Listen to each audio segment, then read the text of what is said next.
we like the projects that we call it having hair on them. I mean, it's a project that not everybody can build. It's a project that's, downtown. The logistics are difficult. It's something that you've got to think outside of the box to get it built. There's challenges that are involved with it, and finding ways to navigate those challenges to get the project built. When you're in it and you're in the middle of it, it's a grind. The superintendents don't love it, because they're tough. They're tough projects, but those are the ones that I like, and the ones that, they traditionally are a little more profitable because not everybody can build them. Welcome to The Decision from Nashville EO, where you will hear the rest of the story after tough decisions were made by entrepreneurs who faced adversity and lived to tell about it.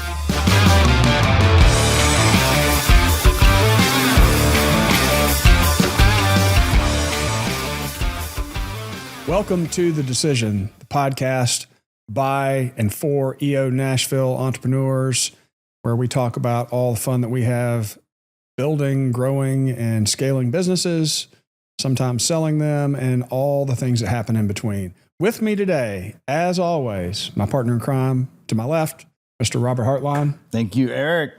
Thanks for hosting us again today. Always a pleasure. And our guest today, Mr. Chris Parker with City Construction. Appreciate it. Welcome. Thank you.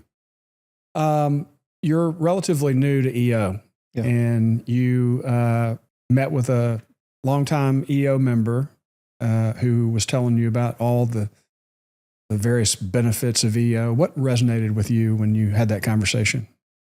I mean, he was discussing, the relationships he had built in Forum. He'd been, I think, 10 years in, and he, was with the same group that he started with, and all of the assistance he was getting, and not just business, but life, and how much it had helped him and how much it meant to him, and just the impact it had in his life. And it was kind of inspiring to hear that something like that was out there. I know you've only been in for, 5 months now? Not even, maybe 3 months. We've had, our forum has met 3 times, so maybe 4 months in. What has Chris learned or gotten out of that short stint? It's been great. We've got a great group of guys. It's all men. We just met at my office. It was the last one last week. So we're still kind of figuring things out. We just assigned our roles, getting our constitution put in place. So it's been good. I mean, we just building relationships, and got our first mini retreat scheduled in October. So everybody's getting excited about that. And it's, it's nice to have that vehicle to kind of open up and share, and from the business side of things and the personal side of things, it's been impactful in just, the few meetings we've had. Anything surprising so far? I think just meeting strangers and having them open up on some pretty deep stuff that quickly. It's been 4 months, but we've only met, 3 times. You meet for 4 hours, 5 hours, but to hear guys open up about some stuff that's going on with them personally, it's been pretty cool. And that sometimes takes longer for other forums. So I'm glad to hear. I've never been any part of it, anything like this. Yeah. I was, in a fraternity in college, but you didn't get very deep with anybody on anything. It was just, where's the next party was about as deep as it got. Right. So, I mean, that was, you still kept all your baggage in the suitcase, whatever. I mean, you didn't open up like you do now. And here I'm 52 years old now, and it's the first time that I've had that kind of experience. Yeah. And when you're in college, it's probably, you still don't quite understand what you could possibly say yourself. And and you're just different types of baggage. You really don't have the weight of, you're not feeling the weight of the world anyway, like you do now. Well, in the framework that we use, tell me about and I'm asking these questions specifically because you are so new. Yeah. And I think that, that's one of the things that we want people to understand if they're considering joining EO, or to hear it again if you're an old time member. Tell me about how that framework that you were presented with has really helped your forum open up so quickly? What gave you the confidence? I think it was a comfort level. I mean, we did the forum training, and even in forum training, I mean, it was, you're with these people for just a short period of time, but there's the understanding that what you're sharing is not going to be shared outside of that room. And for whatever reason, people buy into that, and it felt comfortable. It felt safe. And I think that's kind of carried into our initial forum meetings, that people, I think they're craving this vehicle. And if you have it, and it just, it's almost like a floodgate. It's like, well, wait a minute, I can dump this stuff off right here, and it's not going to leave this room, hopefully, and it's cleansing. Yeah. Well, we have a saying that you may not have heard yet, that if you do break forum confidentiality, you'll be run out of Nashville. I think there's not just run out of EO, run out of Nashville. I think it's, it feels good. It feels good to know that you have that vehicle, that and you hear EO people say it all the time, that your other friendships that are, I mean, I've got friends that own businesses, but I still don't, they're close enough to my family and their wives and my wives that there's things that I'm not going to share with them just because it can be complicated. It can be complicated, yeah. And there's you just don't know how it's going to be received or potentially get back, and especially if you're in business with somebody, yeah. Like they're a vendor, or there's lots of other complicated ways, and that's why I think a lot of people really are surprised at how valuable that is. It's therapeutic. Yeah, one of those places where the old rule of how do you keep a secret, or no, how do two people keep a secret? One of them has to die, or something like that. Yeah. We don't have to do that in Hopefully thankfully. It's not that severe. Yeah, we're not going to kill anybody. Yeah. So before City Construction, tell us about you. Where were you? Where'd you start? I started at Baycar Constructors, another GC firm in town. I've got a marketing degree from Knoxville, but my summer jobs was framing houses. Loved construction, loved being around it, loved watching it. Is that originally what you wanted to do? No, I didn't know there was a profession, like a construction profession. So what I had done was residential framing. UT didn't offer a building science program like Auburn or some of those other institutions. They do now have one, but I didn't know what I wanted to do. I just got up to UT and knew I needed a degree. So I got up there and got a marketing degree, and got out, went back home, was kind of bartending on Bill Street, trying to find my way. And that wasn't going real well. So just packed up, moved to Nashville, had a fraternity brother that needed a roommate. So moved in with him, got a job at Ruby Tuesdays, working the lunch shift. And which one? Green Hills Mall. Oh, wow. So I was making no money, and got a job at CNA Insurance, working a Dilbert job, the cubicle farm. If you had a heartbeat and a college degree, they'd hire you. So I did that for about 18 months, and then got hooked up at Baycar through my brother-in-law. Had a friend there. They just threw me out in the field, and I did that for about 2 years, kind of learning commercial construction. They brought me into the office, did that for about 2 years, and then started project managing there. One of the partners there left. I was 98 when I started there, left there in 05. One of the partners left in 04. And then he had a 1-year non-compete. As soon as that was up, I hit him up, and me and another guy talked him into starting another company. So I was junior partner there, had 10% of that company. Was there from 98 to 05 to 14. And I was just wanting to get out on my own. Had 10% of that company, wanted more. There wasn't a real clear path towards getting more. Me and the middle partner kind of butted heads a little bit, didn't really see eye to eye on a lot of things. And I had an opportunity to kind of go out on my own with a guy that had a, just kind of antiquated way of doing business. He had a flip phone, and he would just give you a verbal proposal. Demolition contractor. He's been around for 100 years, but great guy. And I'd been talking to him for probably 4 years about doing this, and we finally got serious about it. And we were having meetings and trying to kind of figure out how to work this stuff out. And basically, I was going to come in and kind of modernize his operations for him. He was going to pay me a salary, and then I was going to start my company at the same time, but not have zero income. And I told him, look, I'm ready to go. I'm ready to, let these guys know and make this happen. And he sat across from me, kind of started tearing up, and he was like, I can't do it. He's like, I can't take the responsibility for you and your family. So it was a kick in the nuts. I mean, I was literally blown away, and I was just like, I can't believe this. I mean, this has been 4 years in nothing serious until the last 6 months, but then it finally got into being serious, and he couldn't do it.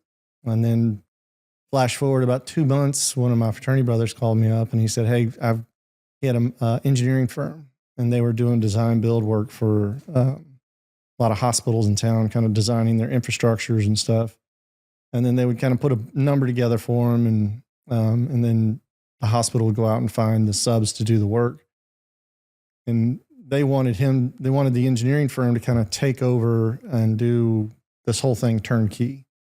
So he wanted to bring in a construction guy onto his firm to kind of help them develop a construction services division within the engineering firm.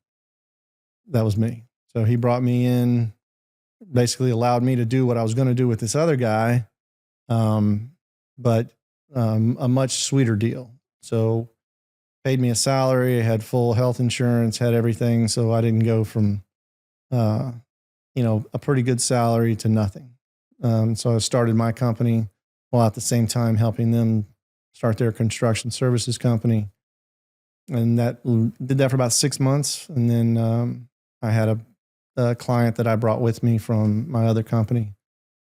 So my first project, so that was October of 14. We did one of the hospital projects as my company, City Construction. And then our first big project was down at Bridgestone Arena. We renovated the food courts down there. So I was my only employee for the first 6 months. And then my brother-in-law was at the previous company, Carter Group, and then he came over in the summer of 2015. So that was our first project out of the gate. So how different is Chris now as a leader, as a business owner than you were in the first couple of years of business? I definitely more confident in myself. I mean, anytime you're going out on your own, you're terrified. I feel like I'm a lot more comfortable in my own skin and meeting with owners and selling myself. We're a small enough company that I'm not really selling City Construction. I'm selling Chris Parker. I'm selling that I'm going to be, managing your project for you. I'm going to be estimating your project for you. I'm kind of cradle to grave.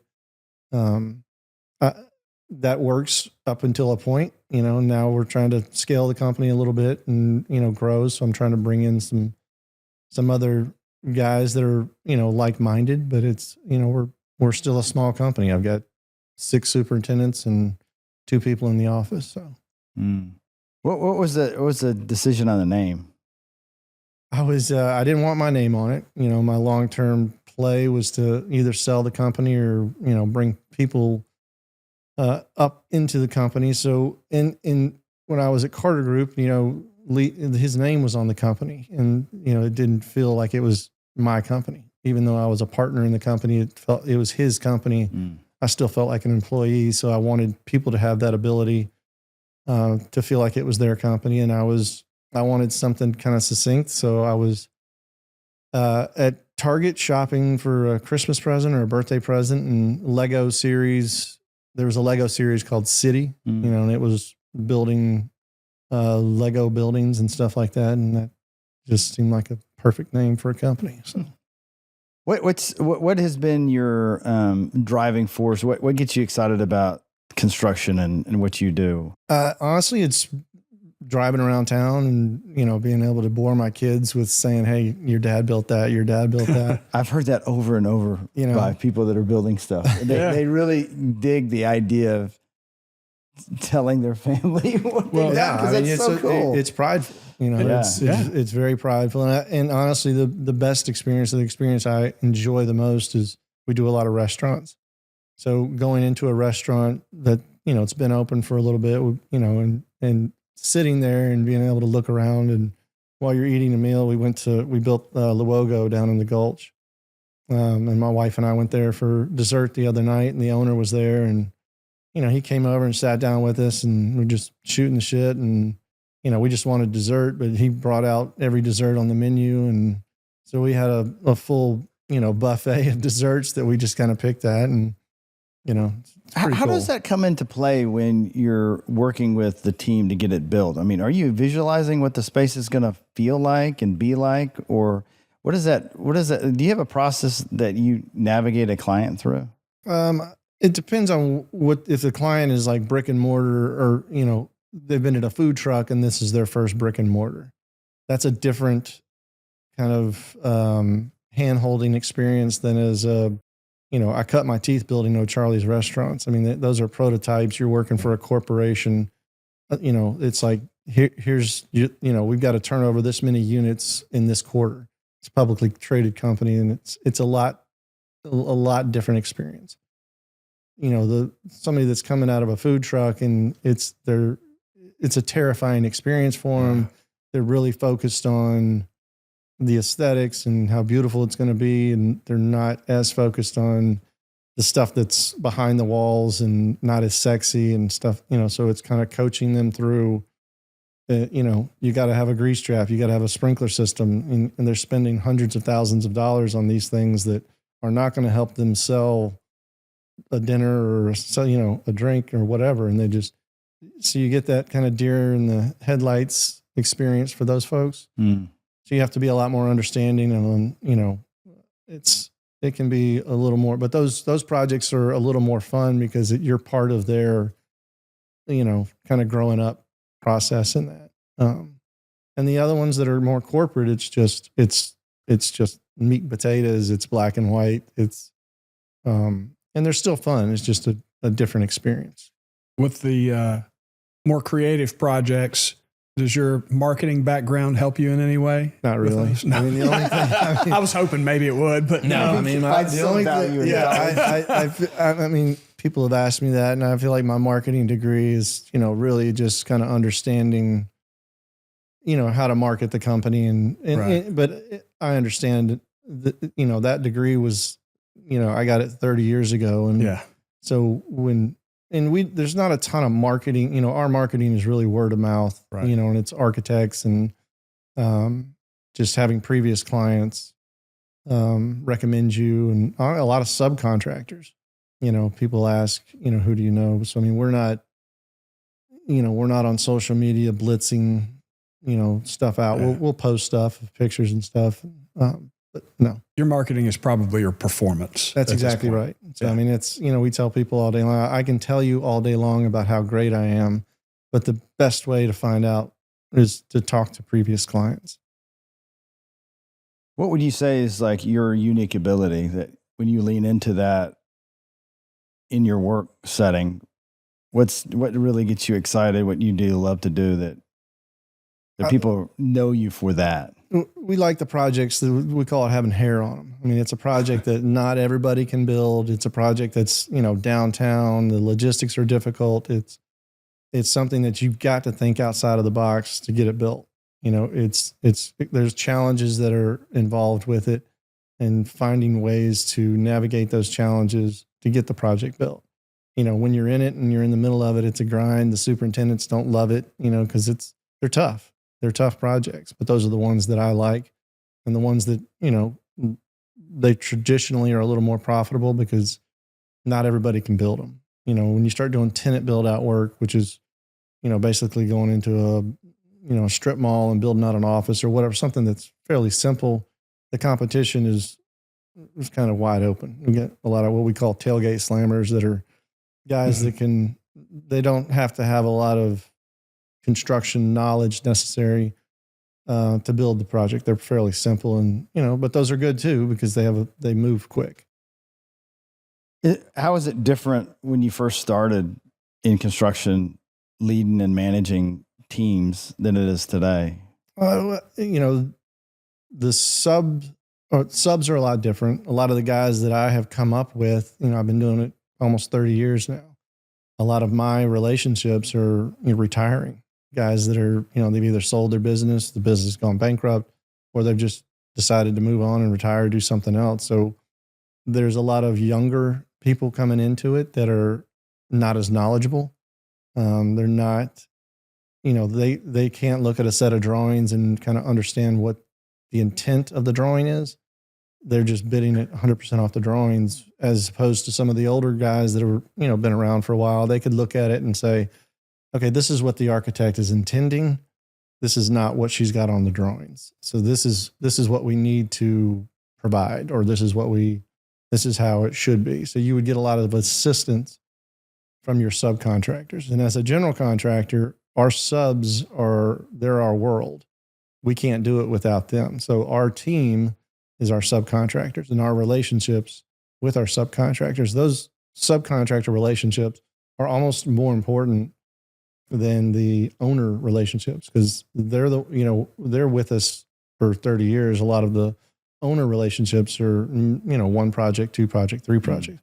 So those require a lot more nurturing in that respect. So you're essentially nurturing some curiosity on their behalf. Yeah. Is that always received well, or how does that work? From an ownership standpoint? Well, from the subcontractor perspective. Well, like the old school guys, they kind of enjoyed that aspect of it. They kind of could flex a little bit and say, hey, look, this is not what you want. That product that they're showing on the drawings is not going to work with what you're trying to do. So that allowed them to kind of, have some skin in the game and kind of feel like they were being a part of the team and building the project. And it feels like some of the newer guys, they just don't have that experience. They don't know what they don't know. Yeah. So they're just like, hey, this is what the architect said, that's what I priced. Even though and same thing with the architects. I mean, you're getting a lot of newer architects, and that world is, a lot of the design, kind of the meat and potatoes stuff is not as exciting for, somebody that just went through the grind of architecture school and now they're coming out and specifying door hardware and toilet flush valves, right? So, I mean, it's like, it's not probably what they thought they were going to be doing, but I think, I'm seeing that, and I feel like that's just a part of my age, where I'm like, oh, back in my day, kind of a scenario. So, what was the original draw to join EO? Really, just trying to find something that can kind of help me reignite my fire a little bit. At 23, we had a project that, just the year 23. I mean, we had a lot of work, and it was a grind. I mean, it was probably the most stressed I've ever been in my career. I had several kind of really big projects, and then we had a bunch of smaller retail projects, and everything was turning over at the same time. So it was the fall of that year, 23, and I was spun out. I was, my stress level was peaking, and I was just really looking forward to the end of that cycle. I mean, we were very busy. And then 24, things kind of started slowing down, and and that's kind of continued into right now. And I felt like I'd kind of lost my fire a little bit, and I was really looking. I don't know if I was actively looking, but I knew I was grinding. It just felt. I wasn't as excited about everything. I wasn't as excited about the next project or trying to, find the next project. And then had the lunch with Hunter, and he was just telling me about EO, and it felt like something that could kind of help me reignite the fire. It's funny how this EO shows up somewhere to people. I hear this all the time where, someone makes an introduction and they're like, yeah, this is the right time. There's a lot of us that can't shut up about it. I'm sure you'll join that club at some point. Yeah, I mean, I hope so. I mean, it was, hearing Hunter speak about it and, how he raved about it. And then now that I've been to, several meetings and several EO events, it just, I was trying to share it with my wife and my family, and they just like, sounds like a cult. Yeah. I knew that was going to come out of your mouth. Yeah. Well, that's exactly what, and I was like, I don't think we're drinking the juice or anything, but it's, I think people are just have found a place that feels good. Yeah. I tell people it's a little bit like the mafia without all the murder and other graft that goes on. Yeah. Yeah. So what would you hope to Chris to look like in terms of your view of your future and your company a year from now? Say a year from now, one, I hope we have some more projects going on. We're kind of in a slow period, and the market has softened. And I'm hoping that just the climate that around everything right now that's so chaotic is settled down. I hope that we have kind of grown the company in bringing on, I let a project manager go at the end of last year. I'd like to have another one come in. I'd like to get out of the ditch a little bit as far as the company, and kind of focus more on,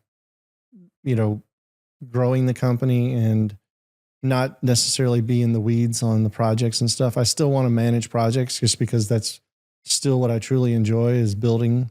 And I want to maintain that. I just don't want to have 6 projects going at the same time. So I hope I can get to a point where my focus is more on growing the company and, and finding that fire again. And we've got a couple of exciting projects that are coming up that have been in design for a while, and, we'll be back having with those under construction. So I think next year is looking good if we can get these projects under contract.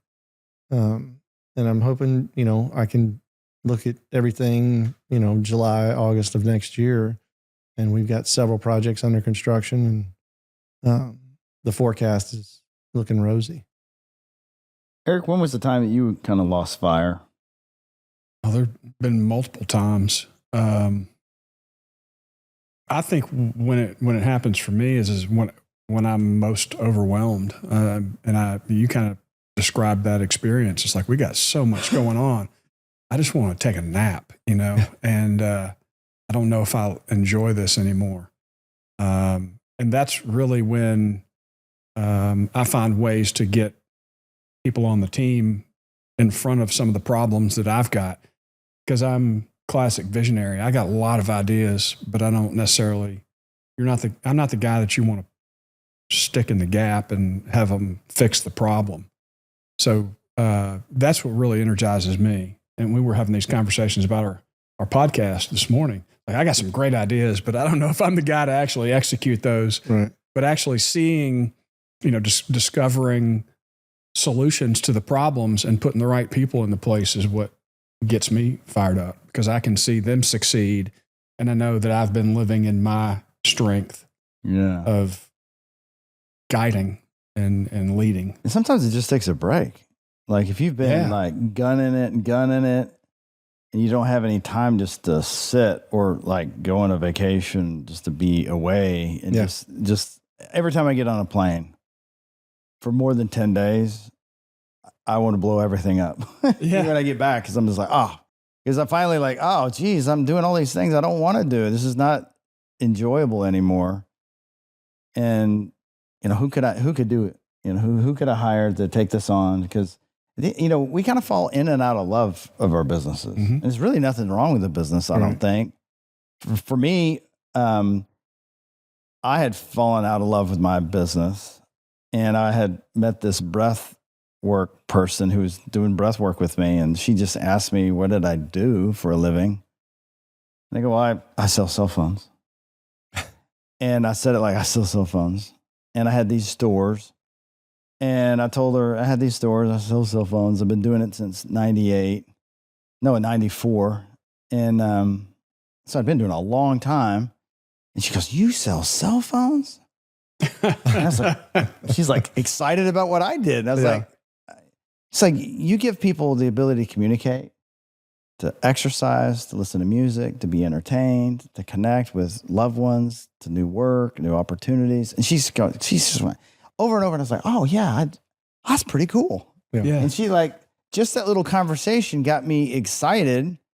And then I was like, well, it's not the company. It's like what I'm doing in the company I wasn't liking. Right. What I wasn't liking was managing people. Yeah. What I wasn't liking was firing people. What I wasn't liking is getting stole from. Like there was just a whole these things that I didn't. But that little conversation like cleared me up, and I came back with a vengeance. Like I was like very clear what my role was, and that what my role wasn't anymore. And that was clarity that I needed. And a lot of that had to do with like coming back and understanding there was a framework in EO for all of these things, because every single month we were talking about frameworks. We were talking about like we were stuck, because I didn't really know where I was stuck. I knew I wasn't happy, but now I had more like clarity. Like, okay, if I want to not be in the grind every day doing the day-to-day stuff, then I needed a system. I needed people around me that would support me. So I knew what I wanted, but I was at that stage. I didn't know how to get there. And that's where EO came in. Mm-hmm. Like literally like people in that room had already navigated that. I'm glad you asked this question, because when Chris first started describing the driving around Nashville, bragging to his kids about the things that he had built, that was obviously something that made you happy. Yeah. And I think there's something beautiful about making an impact on the physical world and building things that are going to last that some of us just don't get to experience. Yeah. You know, I can't show anybody. I can show people websites that we've built, but it's not the same thing. Yeah. So, and it sounds to me like your desire to have hands-on and continue to build things is maybe more important than being this visionary of how the company gets built. Did I accurately describe I think that? it's absolutely right. I mean, I think if I could just, paint the picture and it's exactly what I want, it would be me building one or two projects and then somebody else kind of taking over the day-to-day grind of the company. Yeah. To where it's like, hey, I'm gonna take these really cool, interesting projects. Y'all take all these pain in the ass projects, and y'all deal with the accountants and the lawyers and all of that stuff. And I think, I've got two sons. Well, I got three kids. My boys, I've got a freshman at Alabama. One's about to be a freshman. He's going to London as a bridge program to get in. He didn't get into UT, so he's going to London, and London is part of their bridge program.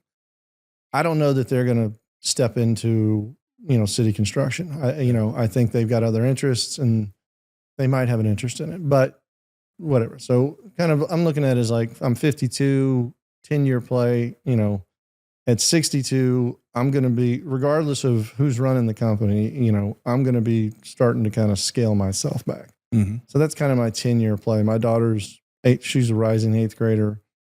Hopefully have tuition payments behind me. Yeah. And hopefully have enough money squirreled away that, because I don't think I'll ever retire in the sense that I just stop working.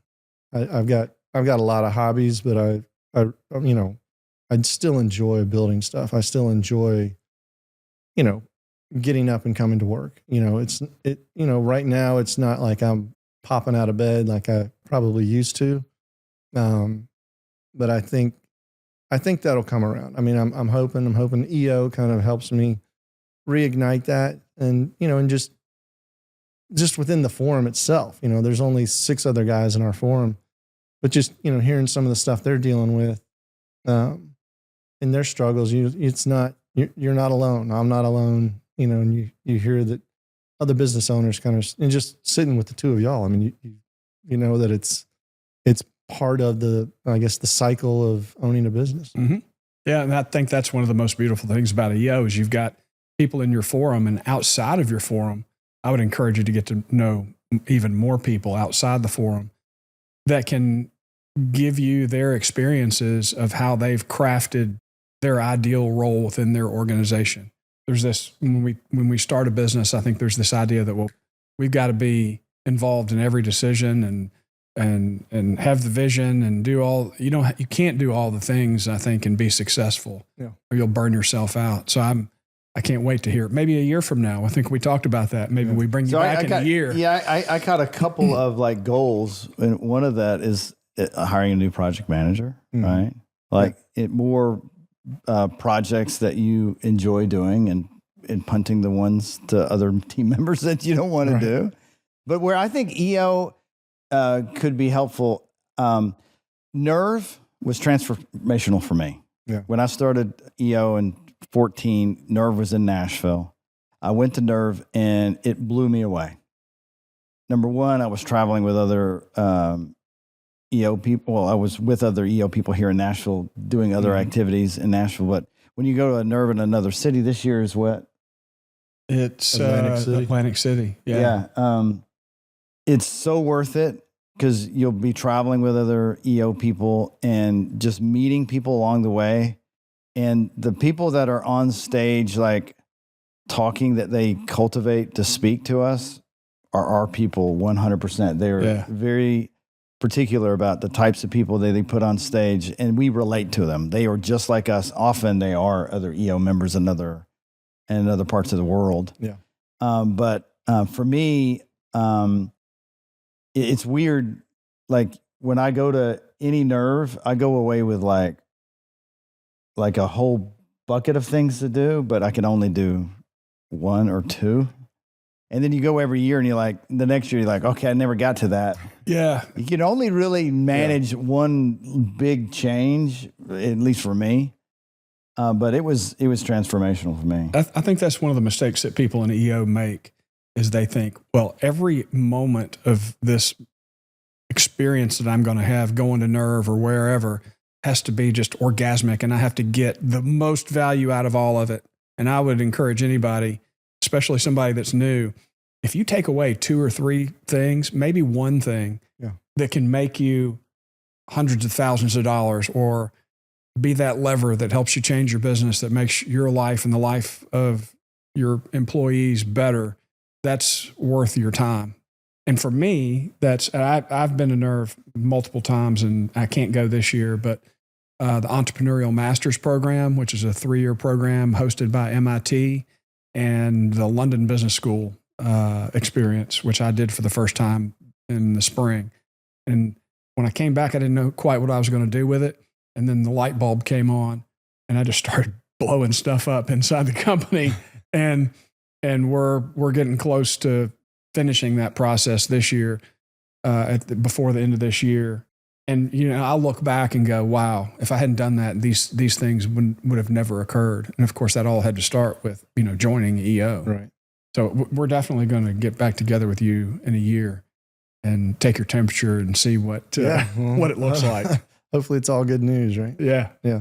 And just a couple other things too is we have an active calendar.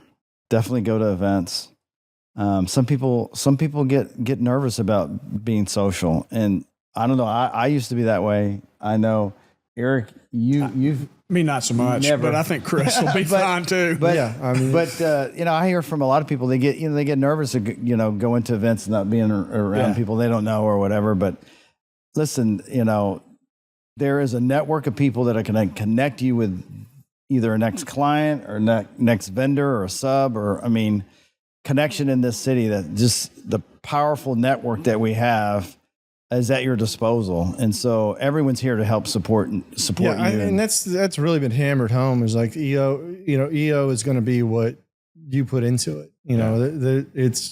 It can be an awesome experience or it can be just a once a month meeting. But I think, I'm hearing that a lot and, trying to,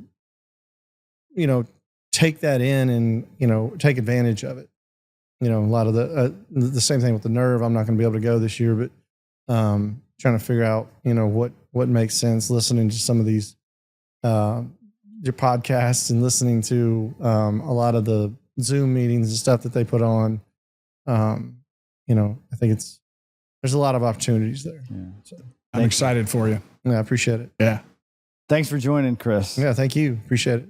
So if you are an entrepreneur here in Nashville, Tennessee, you can visit eonashville.com and learn how 350 plus entrepreneurs that are doing $1 million plus in revenue gather every single month with a group of people to share new ideas, challenges, important decisions that they're navigating to help propel them forward. If you are interested, we'd love to have a chat. eonashville.com.